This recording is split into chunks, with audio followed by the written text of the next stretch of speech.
Welcome to the Sports Talk Podcast on Friday, March 29th, 2024. Today's show is a loaded one. We've got my fantasy baseball player of the night. We've got waiver wire for fantasy baseball. We've got picks for baseball on Friday and men's basketball and NBA picks. But let's get started with my fantasy baseball players of the night from Thursday. My first player of the night from Thursday is Reds outfielder Nick Martini. Yes, I don't blame you if you haven't heard of Nick Martini. He had a monster game yesterday. He went 2 for 4, 2 runs scored, 2 home runs, 5 RBIs.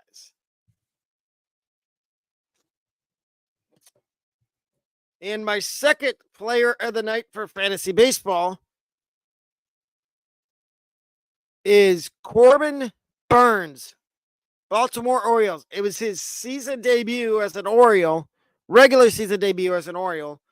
And he went 6 innings, gave up 1 hit, 1 earned run, and struck out 11 and did not walk a single batter. Now, like I said, you've heard of Corbin Burns probably, but you probably haven't heard of Nick Martini. Nick Martini is probably available in your fantasy baseball league. I would add him and stash him on your bench because he's going to get some playing time right now against, it was a righty on the mound last night, but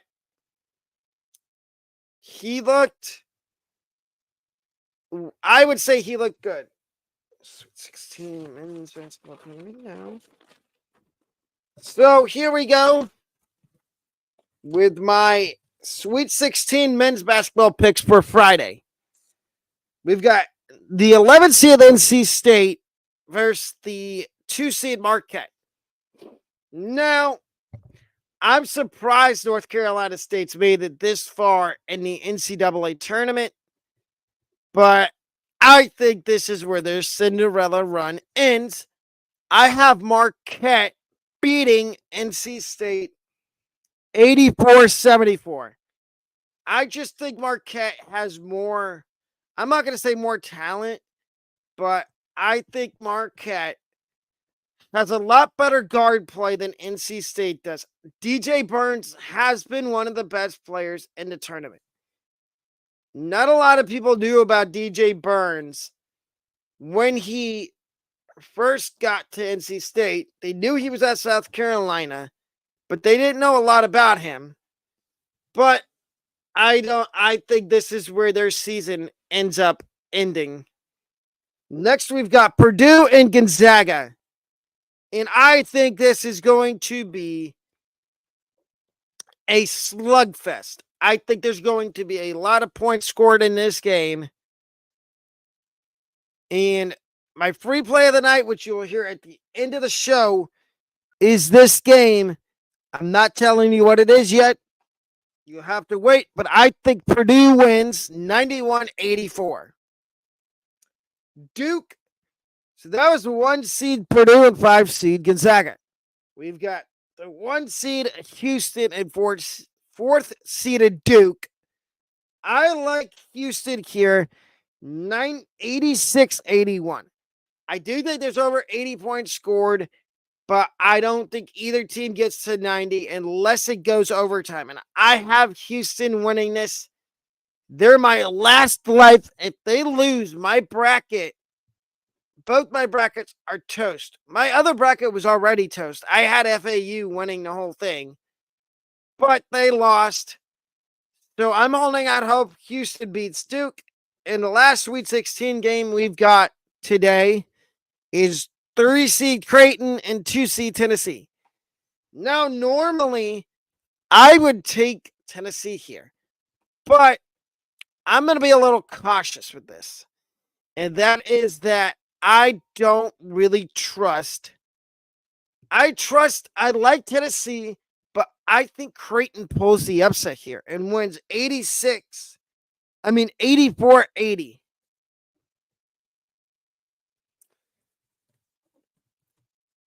And now, the last part of section 1 is, and this is going to be long and drawn out. Oh, wait, no. We've still got 2 more sections. So, 2 more parts of section of the first part of the show. First one is we review the Rays. We're going to review game 1 of the Rays season, and I have some talking points down here for. So,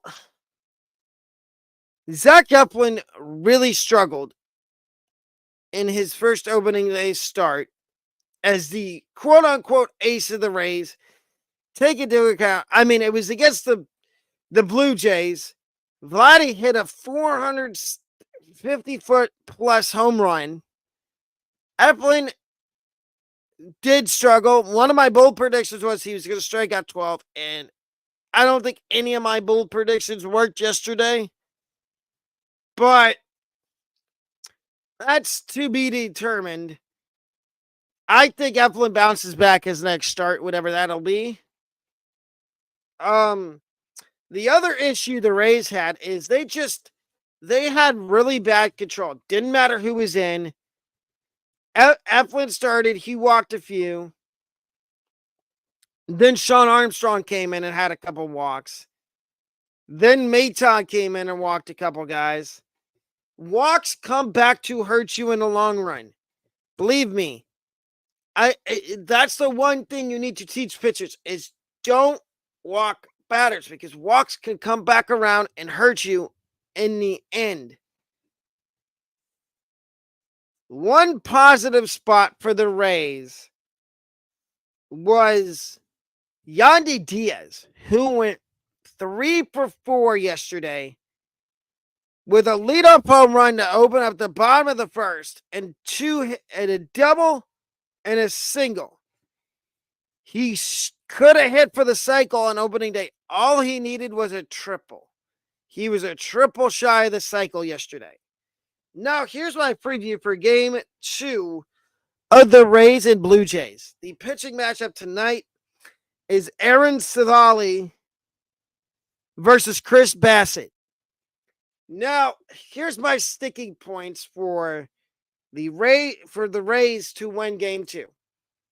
1, and I noticed this yesterday, they struggled with chasing pitches outside the strike zone. That's another downfall of the Rays of anybody in baseball is chasing pitches outside the zone. Rosarena, that's not something he normally does, is chase pitches that are outside the strike zone. Now, if they clean that up, I think they will have a good opportunity to take game 2 of this series and be 1-1 on the season.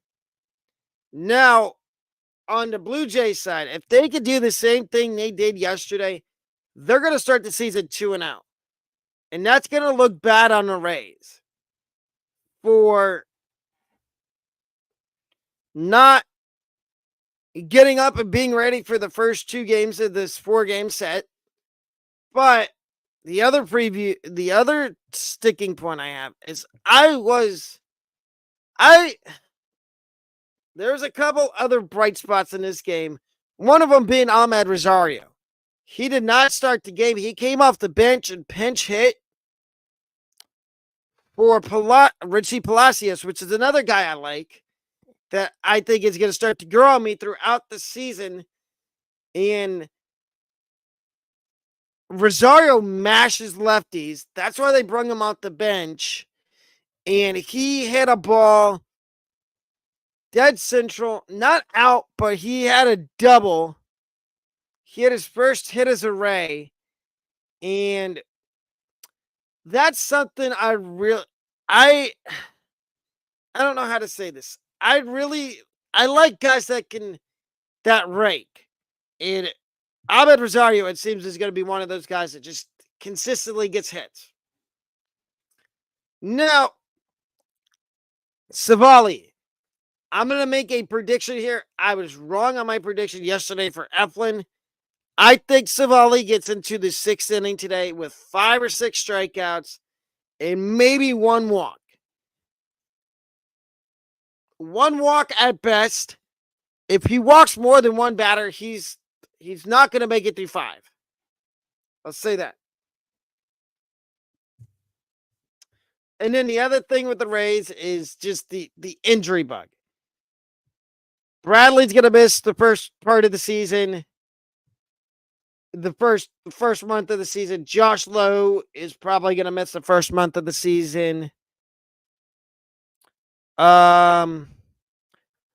Rasmussen, Springs, Boz, they're all going to be out till around the middle of the season to the end of the season. And so we need Eflin to step up. We need Savali to step up. We need Pepio. We need Bradley when he comes back to step up and pitch really well. We need a lot of things to happen. And we've also got some prospects that I think can come up and help out. Carson Williams being one, Xavier Isaac, even though his ETA isn't till 2025. But to me, I think the Rays are going to be fine. It's just a feeling out process. You're still only 1 game into the season. Game 2's tonight.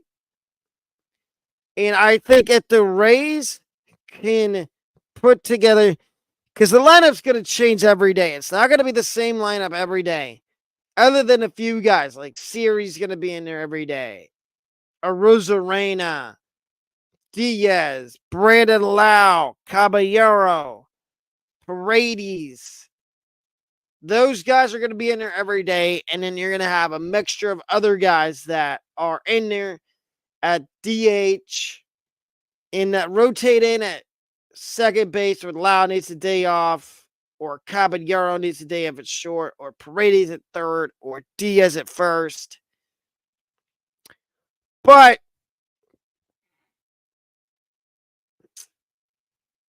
I still have a lot of faith in the Rays.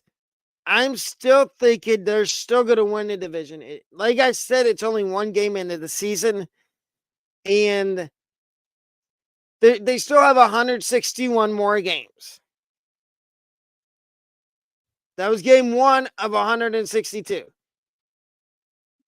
Game 2 of 162 tonight. I think, and you'll see my predictions later on for all the MLB games.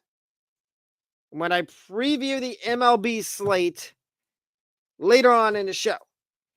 But now we get to the next order of business, and that is talking about who I think the Buccaneers should take in the first round of the NFL draft, which is next month. And programming alert, I will probably be streaming the first 2 days of the NFL draft. So be prepared for a watch party on the NFL draft. And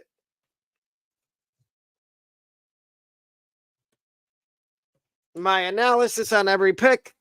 But and I'm going to go in-depth detail about each guy and why I think the Bucs should take them in the first round. So, the first option for the Buccaneers in the first round is edge out of UCLA, Liatu Latu. And the reason I think that Latu would be a good pick for the Buccaneers is they need somebody opposite of Joe Tryon-Shoyinka to rush the quarterback, to rush and pressure the quarterback, as seeing as they did cut Shaq Barrett to free up money. And I think that drafting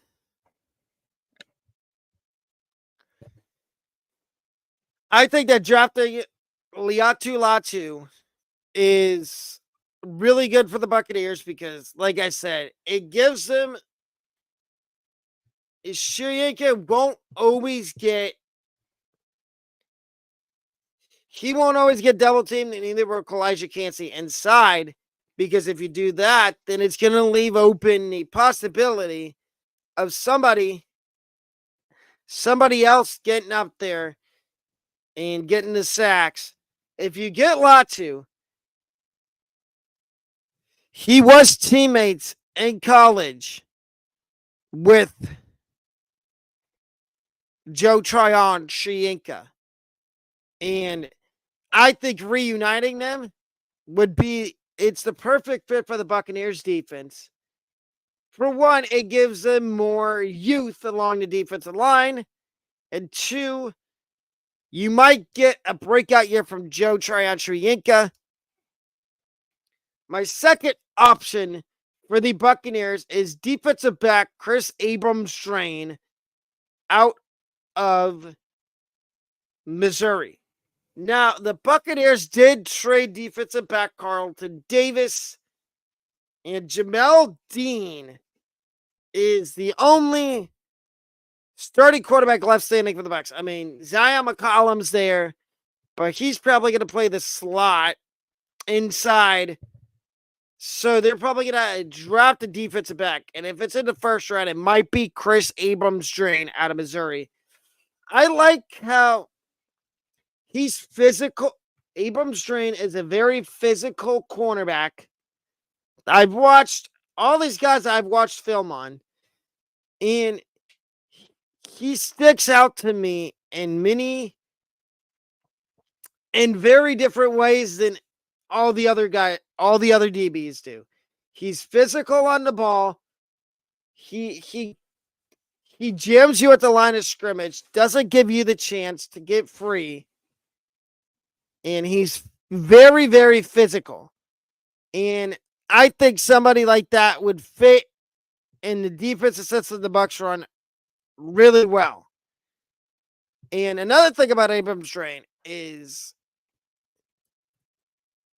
he held Ohio State's Emeka Egbuka under 100 yards in their bowl game against Ohio State last year. And I think Abrams-Strain would fit, like I said, he would be a really good fit for the Bucs. And the third, and I know I'm going to get a criticism put your comments down below on what you think of my opinion on who the Buccaneers should draft in the first round. But here's my opinion on the third guy. And the Buccaneers should draft in the first round. Yes, the Bucs do need offensive line, and they need offensive linemen, and they need center really bad. And I think they might take Jackson Powers Johnson from Oregon. He's been compared to a guy that most Buccaneers fans might know very well. Former Buccaneers center Ryan Jensen. Big Nasty as I like to call him, because if you got up in his face, he would let you know that you messed up. And I think it's a reach if you take him in the first round, but there's going to be somebody that reaches for maybe all three of these guys, except two out of the three of these guys, because I think Latu is a first round pick. And I don't think if he slides out of the first round, it's because of his injury history and the fact that he checks all the boxes. But back to Jackson Powers Johnson. He is being, his pro comp right now is Ryan Jensen. And watching film, I can see why people say he looks like Ryan Jensen, because he's a mauler in the run game, and he gets up in your face and he lets you know.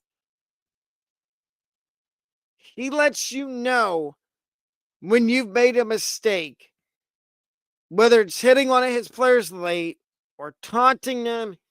He's going to get in there and let you know about it. He's not going to let you get away with it. That's why I really like Jackson Powers Johnson to the Buccaneers in the first round. And a bonus first round pick that I think the Bucks might make is taking a wide receiver. I know you got Mike Evans and Chris Godwin, and you took Trey Palmer last year, but I think Godwin's contract's either up next year or the year after. So you're going to need to take a wide receiver. Maybe not. I think they take Keon Coleman out of Florida State. If he's still there at their pick in the first round. Keon Coleman, big body wide receiver, fits the Mike Evans build perfectly. I think he would be perfect for the Buccaneers.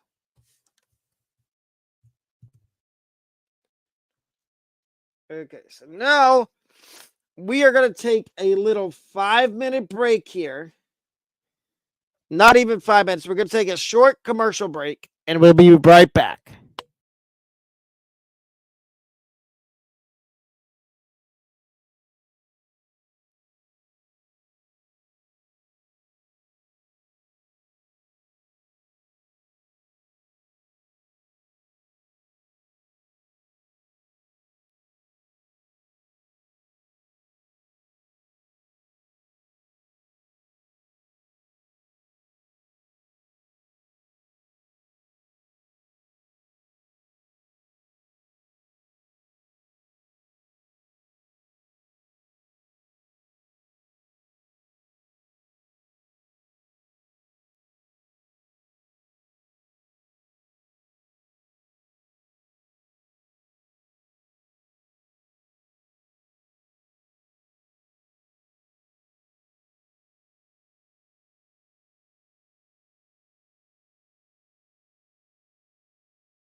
And we are back from that short break.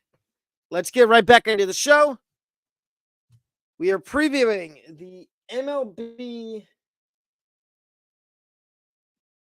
slate for Friday and giving you my picks. We went in MLB picks last night. We went 7-6, so we finished over 500.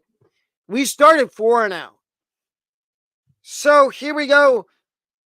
We've got Braves and Mets. The Braves and Mets were supposed to have opening day yesterday, but it got pushed back and rained out, so they are having opening day today. And I like the moves the Mets made in the offseason a lot. Getting JD Martinez, getting Sean Manaea, and getting a couple other pitchers, and they get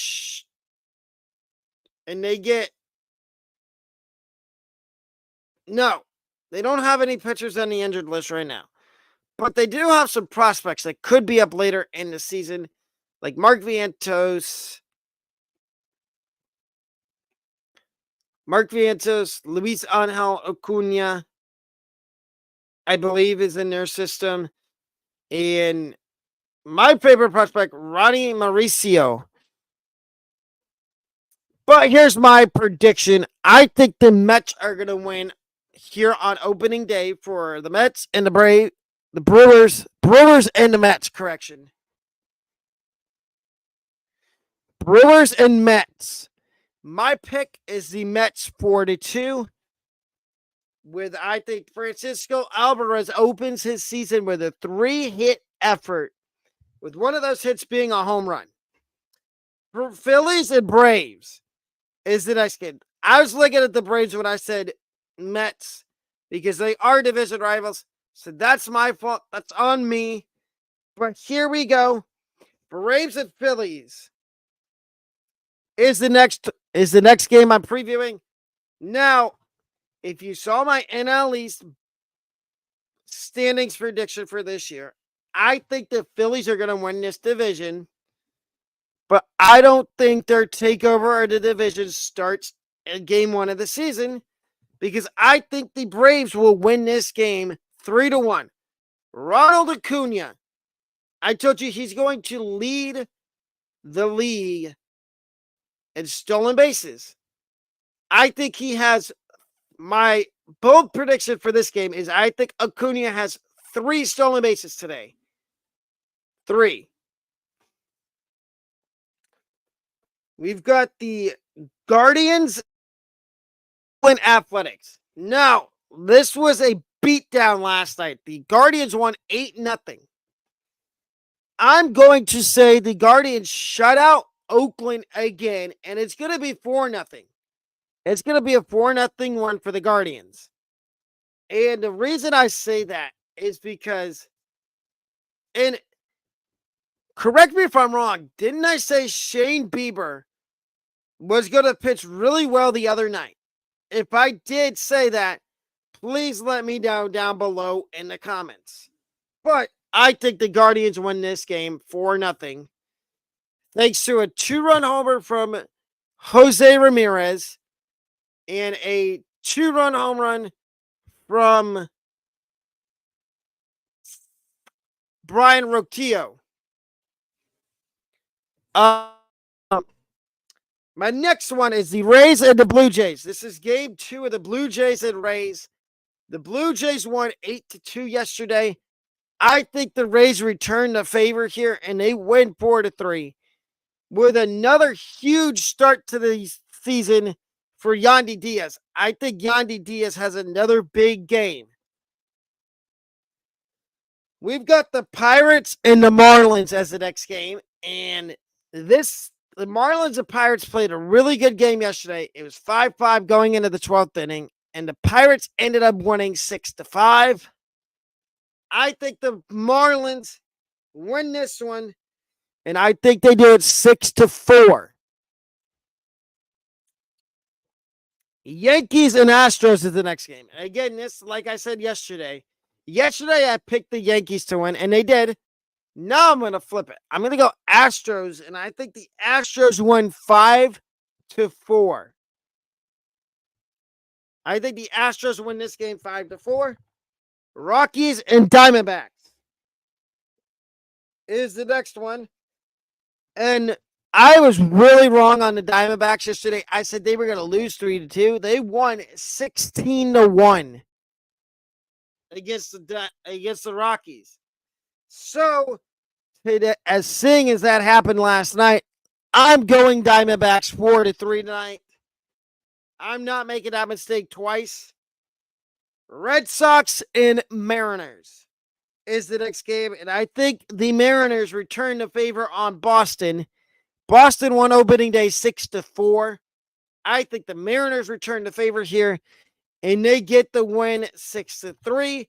And the Dodgers and the Cardinals is the last game, and I think the Dodgers shut out the Cardinals 4-0 today.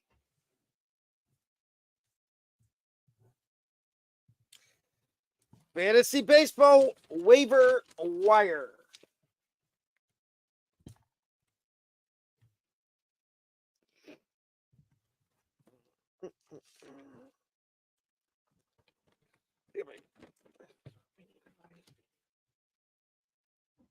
Here's my 3 waiver wire players to add and my 2 prospects to stash.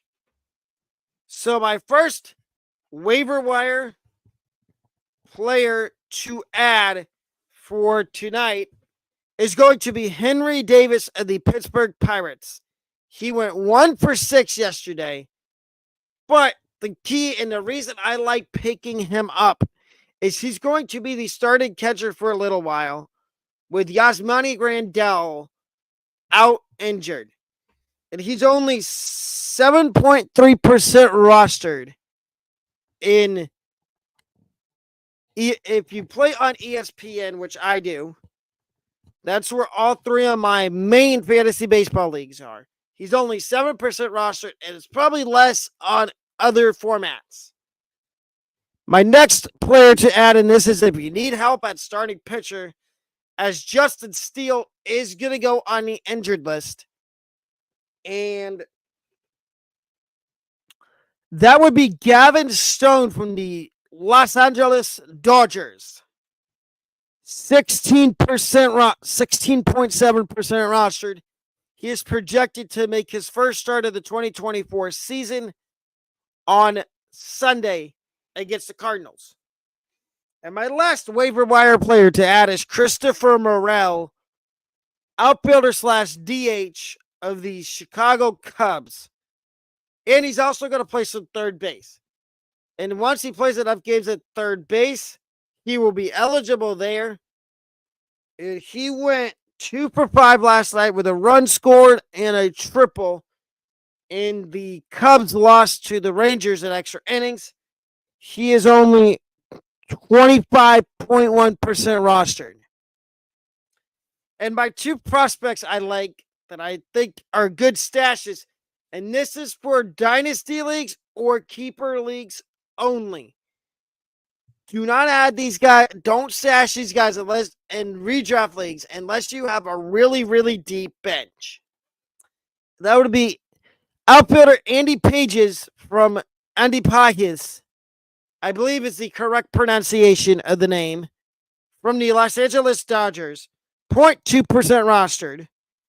Now, he might be lower on the pecking order because I think the Dodgers have some other outfielders down in AAA that have been up in the big leagues before. But if they choose to go with a prospect, Pages, he could be the one called up. And then we've got Detroit Tigers starting pitcher, Jackson Jobe, 1.3% rostered. Again, those 2 prospects are only for dynasty leagues, dynasty and keeper leagues. So now we get to my thoughts on the Cincinnati Reds first game of the season. So here we go with the Reds. So Nick Martini, and I talked about him earlier on today in this show as a member, as the fantasy, one of my players of the night for fantasy baseball. But Nick Martini had a big game. 2 home runs, 5 RBIs. I think he might be in store for I'm not going to say full-on breakout, but mini breakout season. He's 33 years old, and he made his first opening day roster. He's going to play some outfield, but I think he's primarily going to be a designated hitter. This one surprised me. Frankie Montas pitched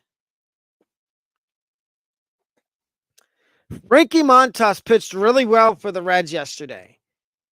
And if Frankie Montas can continue that, he might be dealt at the deadline, or the Reds might keep him, and they might use him in that rotation, even when they get Nick Lodolo back, Brandon Williamson. But I was really intrigued by what I saw from Nick Martini and Frankie Montas yesterday. Those are the first 2 sticking points. And now the last thing I'm going to talk about with the Reds, and I'm going to elaborate on this for a little bit. It's not really a rant, it's more me talking. The Reds offense looked amazing yesterday. I know it was against Josiah Gray, who I may regret saying him and Mackenzie Gore are going to become one of the best young pitching duos in the National League. But he's still got a ton of more time. But the Reds offense had a huge game. They put up 8 runs. They put up 7 runs in the first 2 innings and only scored 1 run after that. But Nick Martini with 2 home runs. You had Ellie De La Cruz with a walk. He did not have a hit. He had a walk. Christian Encarnacion Strand had a couple of good at-bats.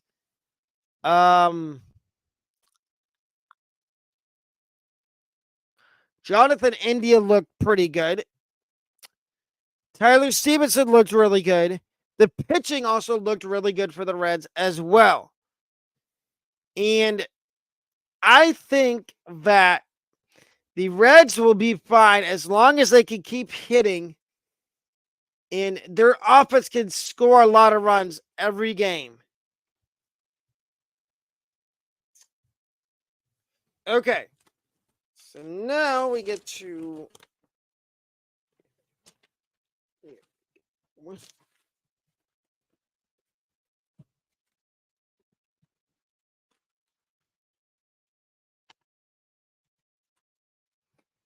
so here we go with my preview of the NBA schedule for tonight.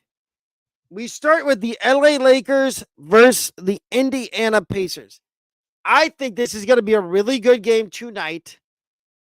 With the Pacers beating the Lakers 108-100.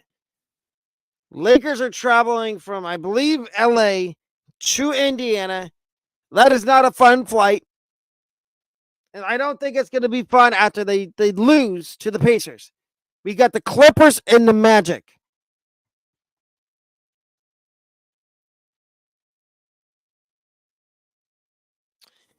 I have the Magic winning this game 108-98. I do think it's going to be a really good game, but my issue with the Magic is can they stop PG? Can they stop Paul George? Can they stop Kawhi? Can they stop James Harden? If they can manage to hold one or two of those guys under 30 points, I think they win this game. I think they beat the Clippers.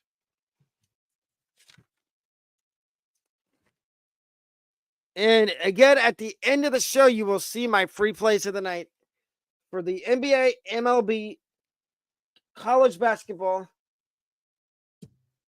and the NBA. But we've got the next game is the Pistons and the Wizards.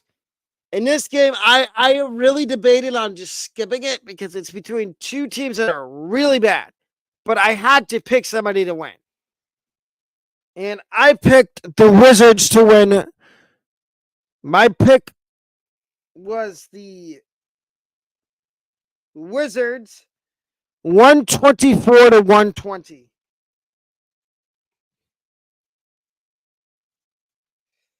You've got the Hornets and the Warriors. This one's obvious who I think wins. It's going to be Golden State here. And they're going to win rather easily. I think they only give up 98 points to Charlotte. LaMelo Ball, if you didn't hear, if you have him in fantasy, I would, and you're in a dynasty league or keeper league, I would put LaMelo Ball in your IR spot until next year because he is not coming back. LaMelo Ball will not be back this year. I have the Warriors winning this game 130-108. I mean 130-98. Then we got the Sixers and the Cavs. And my pick in this game is the 76ers, 112-108. I think it's going to take a last-second shot for the Sixers to win this game. Then you got the Chicago Bulls and the Brooklyn Nets. Again, two really bad teams. But I think the Bulls win this game 114-98. Got a few more games left on the slate for Friday in the NBA. We've got the Trailblazers and the Heat. I think the Heat are going to win this game 124-98. The Trailblazers are one of the worst teams in the NBA. The next game is the Knicks and the Spurs. Now, my original pick for this game was going to be the Spurs, but I like how the Knicks are playing right now, and I think the Knicks win this game 128-96. Now, I could be wrong on all these scores, but as long as I get the teams right, that's still a win or a loss. The Suns And the Thunder is the next game. And I think this is going to be the Sports Talk Podcast game of the night. And my pick for this game is the Thunder 128 114. I think Shea has a big game as long as he plays. If he does not play, I still think the Thunder win this game. Timberwolves, T-Wolves, and Nuggets is the next game. And I think the Nuggets win this one 124 to 114. We're down to our last two games on the NBA slate for Friday. We've got the Houston Rockets and the Utah Jazz. I think the Houston Rockets are going to win this game 124 to 116. Jalen Green has been a walking bucket recently, and I think that he's going to go for over 30 points again. And the Mavericks and the Kings is the last game on the slate tonight. And my pick is the Dallas Mavericks, 114 to 108.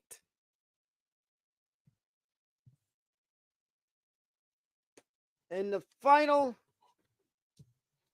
we did that at the beginning, so it gets crossed off. We're going to go ahead and look at the Rays schedule for the rest of the week, for the rest of the month of March, and for the next 2 months.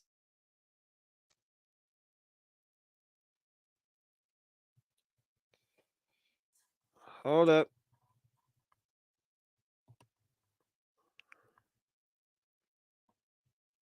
So here's the schedule for the Rays.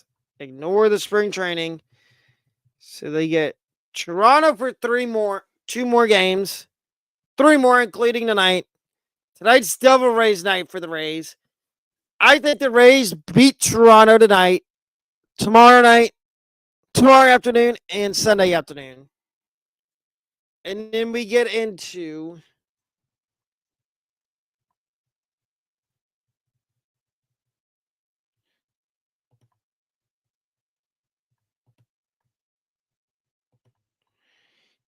April, and they start April. Their first series of April is against the Texas Rangers. And I think they're going to split with Texas. They're going to take 2 out of 3 from Texas. So that puts them at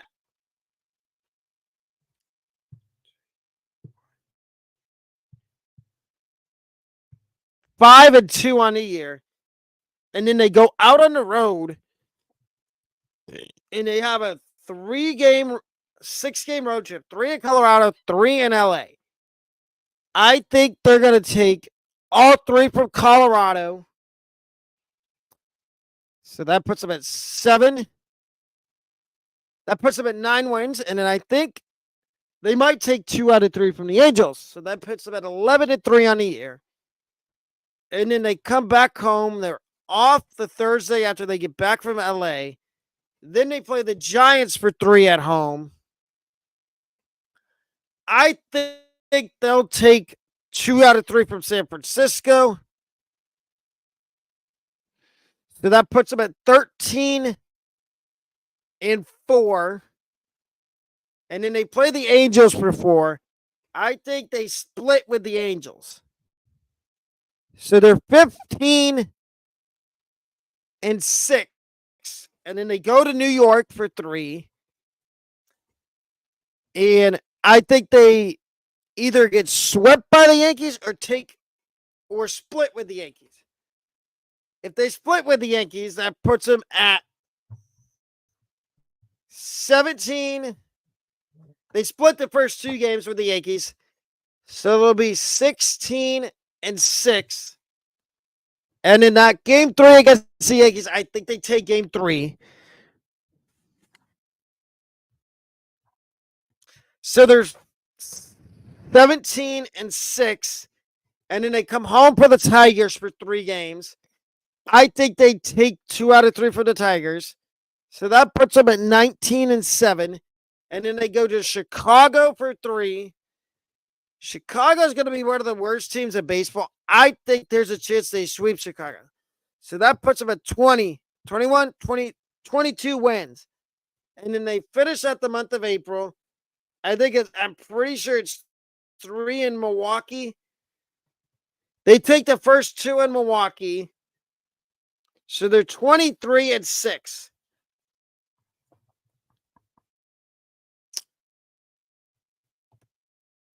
So, yep. And then they lose the third game in Milwaukee. So they go to 23-7.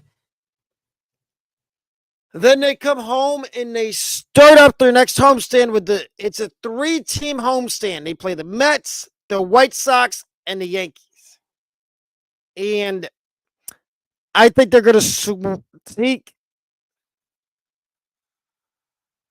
I think they take 2 out of 3 from the Mets, which puts them at 25-8.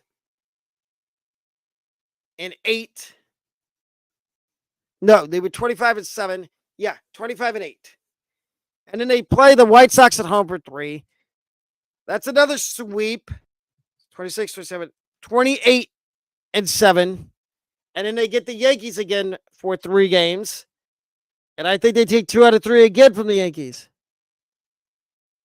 So that's 30 wins and 9. And they go to Boston. And by this time, I think they have Bradley back. I think they have Aranda back. Josh Lowe. That's why I have them winning a lot of games. Boston Red Sox. They go to Boston for 4. So they're 28 and they're 28-7 going into that.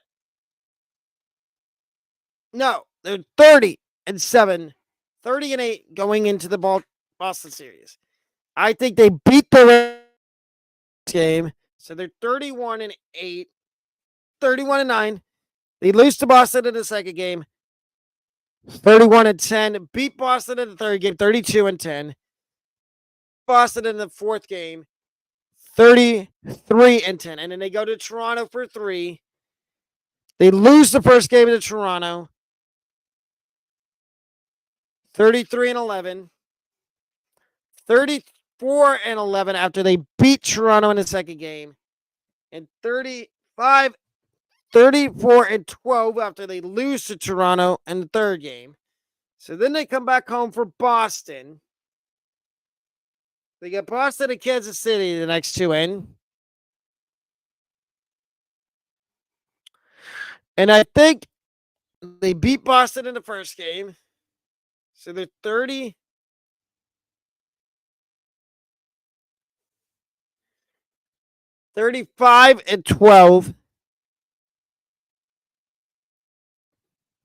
Because they took 2 out of 3 from Toronto. So they're 35-12. 36-12 after they beat Boston in game 2. And then they lose game 3 to go to 36-13. Then they play Kansas City for 3. And I think they sweep Kansas City. So that's 39 wins. And then they sweep Oakland 41, 40, 41, 42. So they finish the month of May at Baltimore. And they go into that 41, 42-12. And that's all you're getting. You're getting up until May.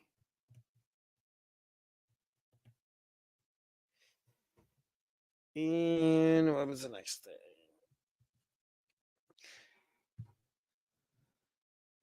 Spring game preview for the Ohio State Buckeyes.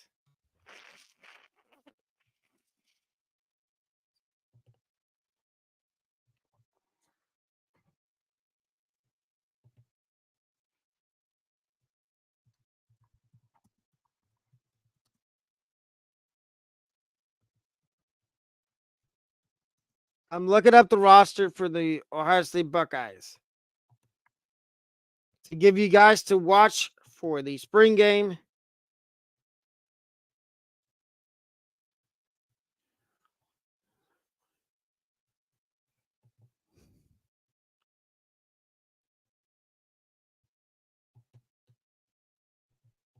Here we go.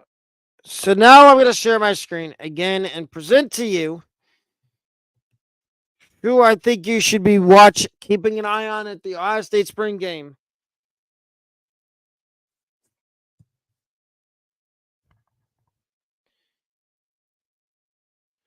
So 3 guys to watch at the Ohio State spring game 2024.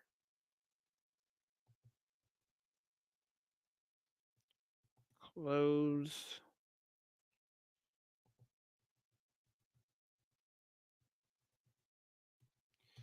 First one is freshman wide receiver Jeremiah Smith. From what I've heard so far, is he's been showing out at spring practice. He's from Miami Gardens High School. He's from Miami Gardens, Florida. Chaminade Madonna Prep in Miami. He has been showing out in spring practice, and I would advise you to keep your eyes on number 4 for the Scarlet and Gray in their spring game on April 13th.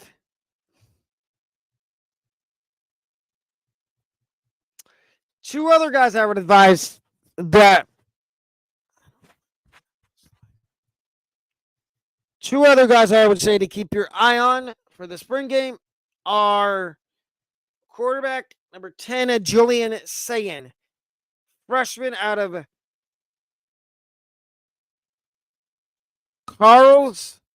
Carlsbad, California, Carlsbad High School, transfer from Alabama.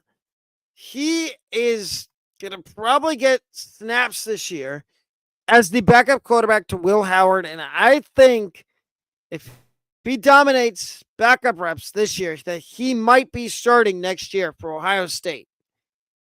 And I would advise to keep an eye on him.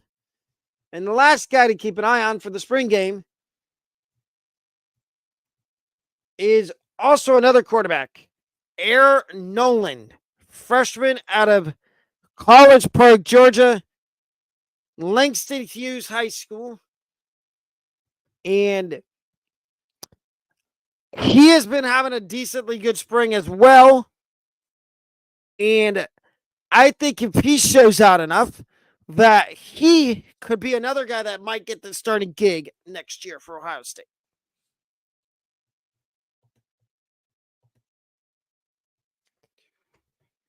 Now, here's 3 things that I would fix about baseball. One, and I've heard this from many people, they think baseball, we all think baseball, including me, I think baseball needs a salary cap. It would make it a lot more competitive. You wouldn't have the Dodgers, the Yankees, the Red Sox, the Astros, all these big market teams stealing free agents for nothing. I mean, I'm not going to say nothing, but pennies on the dollar, basically. Look at the Dodgers, for example. They signed Ohtani, and they deferred all of Ohtani's money to the end, toward the end of his contract, so they could go out and sign Yoshitomo Yamamoto and Glasnow and give Glasnow an extension. To me, how is that fair to a small market team like the Rays, the Marlins, the Oakland A's, who are getting ready to move to Vegas? If you have a salary cap, it balances out everything and makes everything a lot more fair. And I would say that would help out a lot with the problems we are having with teams not being able to re-sign guys. Oh, and the Mets. The Mets were the other big market team that just they go out and randomly sign free agents left and right. And I don't agree with it. I think baseball needs a salary cap. 2, this whole the whole sticky substance. How I would fix that is if a guy gets popped once, 5-game suspension automatically, twice, 10 games, and then if he does it a third time, he gets suspended for 15 games. It goes up by 5 every time you do it. And then if you're a repeat offender, you get suspended the whole season. But you need to specify in the memo and tell the people what a banned substance is. Like, for example, sunscreen. How is that a banned substance? Everybody uses sunscreen. And now that you're not letting them really use resin bag, how are they supposed to lather up their hands when it's freezing cold outside or it's raining? It helps with grip on a baseball. And to add to that, Rob Manfred needs to, if I was commissioner, I know this is 2017, but I'm going to bring it up. I would have taken the world, if you get caught cheating, not only do you get your championship taken away, but you also get the guys that were on that team get suspended for the first half of the next season, and the GM and the manager get suspended 2 years, a 2-year ban from MLB. And that makes it fair. And if you get caught doing it again, the same thing happens, but instead of a whole 2 years, now it's doubled. The GM and the manager, 4-year ban from the MLB. And the last thing I would change is the pitch clock. I like the pitch clock, but you got to tell the batter he's got to be in there. Higher the time on the pitch clock. Put it to like, with nobody on base, make it 20 seconds. And make the batter have to be in the box by 10. And with a runner on base, higher it to 25 seconds. And the batter has to be in the box by 15. I think that would make it a lot more fair for the batter and the pitcher. And take this whole blocking obstruction rule. Take that out of the game, because I don't think people like it. It's been called one time so far. It was called in spring training. I guarantee you it will be called during the regular season. And there's going to be people that are not particularly happy with that being called. And I'm going to be one of them. I will be one of those people that is not happy with that getting called when it does get called. And the other thing I would change is I would change the roster size. You start the season, okay, I like 26, but when we get to September, instead of 28 guys, make it 30, make it 32. Because you have teams that want to call up prospects, but they can't, because one, you can only call up 2 guys from the minors with the 28-man roster. And 2, it helps get more players exposure to the big leagues if you expand the rosters to 32 instead of having them at 28 when it gets to September. And the last thing I'm going to say about the MLB and what I would change is I would change the TV, how do I say this? Not TV rights, but I would change opening day. I would have a nationally televised game on Fox, ESPN, MLB Network, FS1. All four of the major MLB networks. I would have a nationally televised game on there. And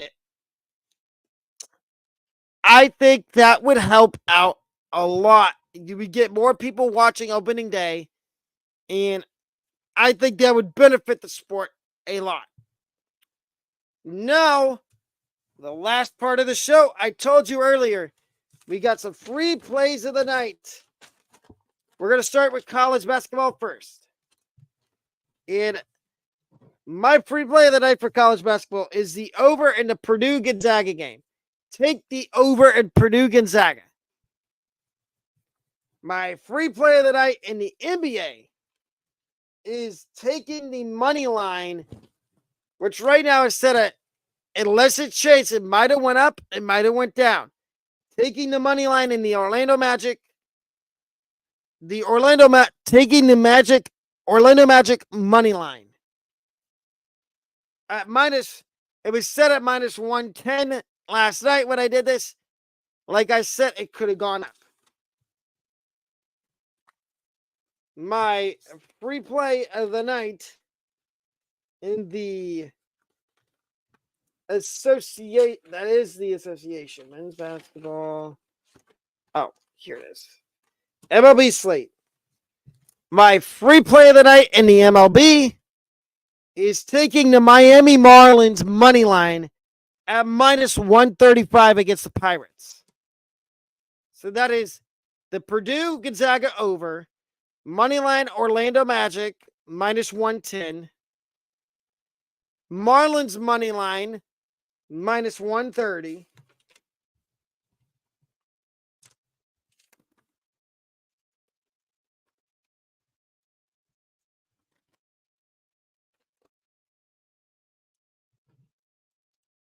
So you got Gonzaga Purdue over, moneyline Orlando Magic, and moneyline Miami Marlins. And ladies and gentlemen, if you've enjoyed the show today, please remember to leave a thumbs up on the video. And if you haven't already subscribed to the channel, what are you doing? You're missing out on very, very good content. And turn on notifications so you don't miss a future upload. And leave your thoughts and opinions down below in the comment section on this video. I will see y'all back here Sunday for a watch party for the Reds and Nationals game starting at 1 o'clock. But before I go, before this episode of the Sports Talk podcast ends, we offer memberships. They start at 99 cents a month. The cheapest is 99 cents a month. The most expensive is $14.99 a month. College football season is right around the corner, and I'm going to keep reiterating this. You don't want to miss out on the MVP college football upset picks every week.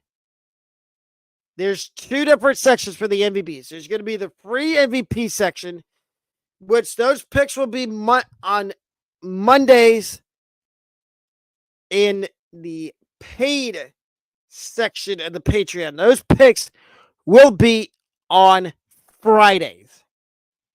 And to join the paid section of the MVPs, it is $5. And everything will be on YouTube. $5 to join the paid section of the MVPs, and nothing to join the free section. And if you want, you can be in both. To join, like I said, to join the free one, it is free to join. All you have to do is watch the videos. To join the paid one, all you have to do is pay the $5.